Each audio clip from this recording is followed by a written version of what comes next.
Hello, you are here at the Art of the Oracle. I have done a daily reading all week using the Angel Number Oracle, Sacred Creators, and Light Seers. It's been a beautiful combination. If you missed any of the earlier readings, yeah, they're all listed out on my website. Just go ahead and check them out. So how are you all doing today? I'm feeling pretty groovy. Is that, can I use that word, or is that... well, let's put that back, or is that dating me just too much? I am asking for information for the collective, and that one hit the floor. So let's see, I'm going to pause the video.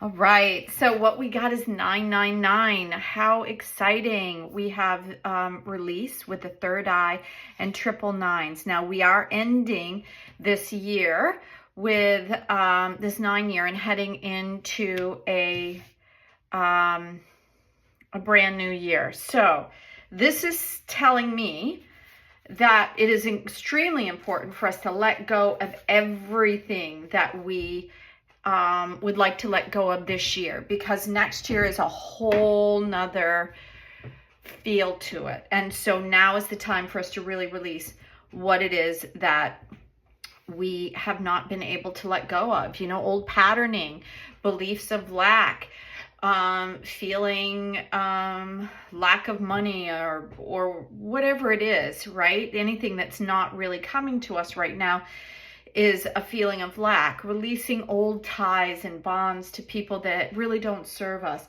So in the guidebook, it says, remember that endings are also beginnings, right? It's like the tower moment. It's when you release something, you open yourself up to something brand new. When a cycle comes to a close, take some time to do a bit of soul searching.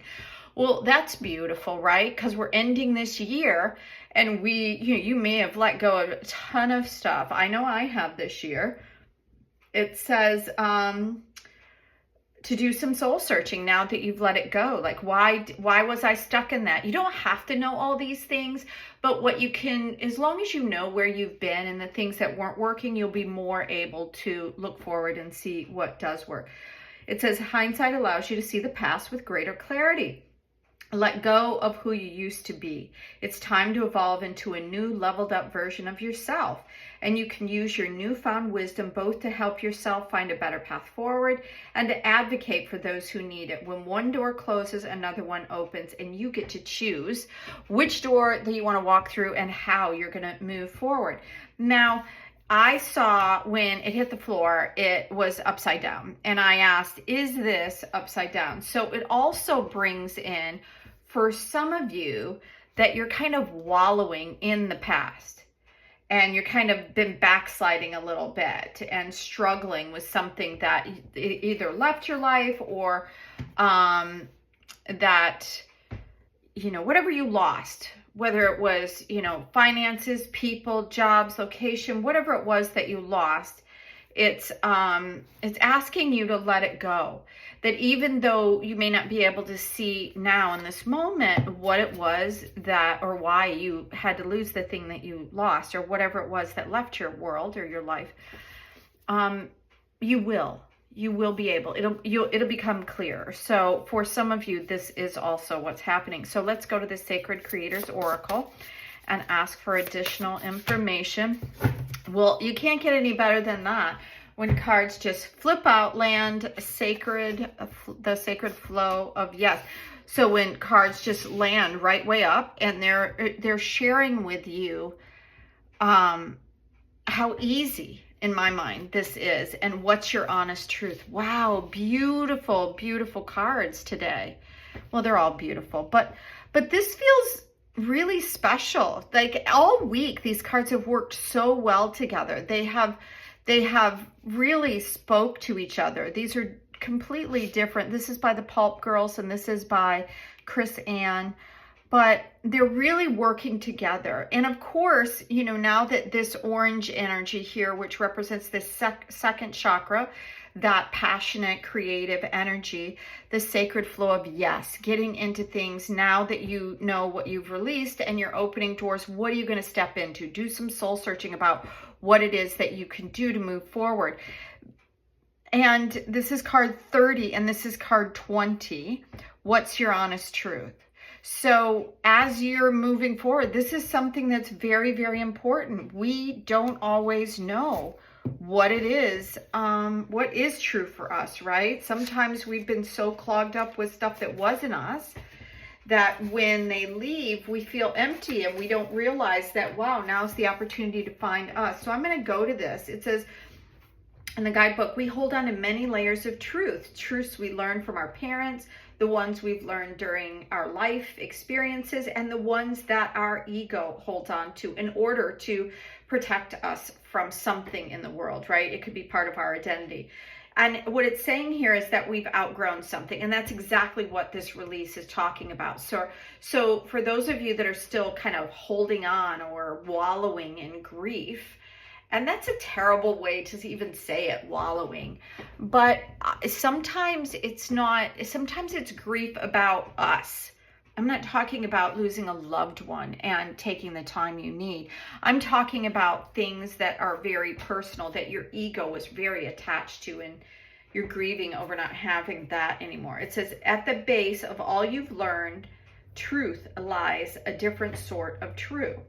At the base of all you've learned, truths lies a different sort of true, an underlying true essence, and this core foundation is refusing to be quieted or ignored any longer.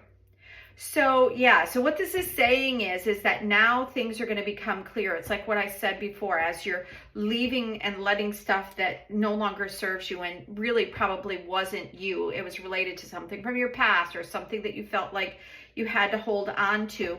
Everything becomes clear. So perhaps a soul purpose, a sacred contract, or destiny is unveiling your truest true or your honest truth. When you strip down to the soul, what work are you being called to do, and why are you here at this time? Wow, that's a really, really big card. I love that. So let's go to the tarot cards and ask for, can we get some more clarity on this reading? As we head into the weekend, there's a lot of, opportunities here. And wow, look at this. Okay, so we have, this is about beginning. This is about leaving so this person is running forward. The Knight of Swords is one of the fastest moving cards in the deck. And what this is saying is that there is a new beginning coming. It's like right now at your fingertips. And this is what's happening because you've released it. It's time to get in flow with what you were meant to do. What is that? So to find that, it's going to create a little bit of introspection through meditation or anything like that. And it's moving quickly. Whatever it is, it's like, get ready, because this new awareness, this new space, place, whatever it is that you need to ground down into your world to make a reality, everything is going to go fast. So get your bearings about you and hold on to your seat. And something could really be coming in this weekend for you that kind of makes all this make sense. That's part of what this card said, is like releasing that, and this card letting go. Become one with the flow. Let your truth self come forward, and it will as you release. So don't hold on to old things. Don't wallow in the grief of the thing that you lost, if it was just a thing and not a person. Because this newness, this new ability it's already sprouted roots here, like in this card. It's already taking root, and it's moving very, very fast. So yeah, the quicker that you become more aware of what's truly you, the quicker you are going to, or the easier the time is going to be for you. So thank you so much for being here. I hope you have a beautiful weekend. If this is your first time at the channel, I hope you'll hit that subscribe button. And until next time, have an amazing day. Bye now.